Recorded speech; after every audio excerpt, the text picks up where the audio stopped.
Dans plusieurs langues, il y a deux mots qui présentent la Pâque.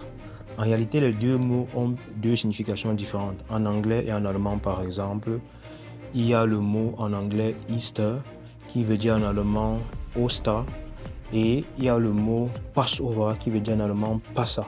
En réalité, le mot Easter, étymologiquement parlant, provient du nom d'une déesse qui s'appelait Eostre, qui aurait vécu selon les chroniques d'un moine au 8e siècle ou avant.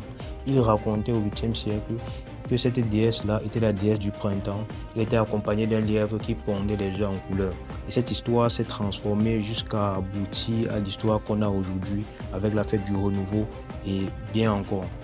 Et d'une autre part, il y a le mot Passa en allemand et Passover en anglais. C'est ce mot qui tire son étymologie du latin Pascha, qui lui-même veut dire littéralement le mot hébreu Pessa, qui est la Pâque présente dans la Bible. Et cette Pâque biblique a eu deux améliorations. Premièrement, à l'origine, c'est la sortie du peuple d'Israël de l'Égypte, c'est-à-dire c'est la délivrance du peuple d'Israël.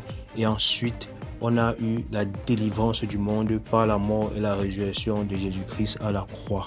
Cette dernière est donc en réalité la Pâque chrétienne. Alors si tu es chrétien, tu connais celle que tu devrais utiliser au quotidien.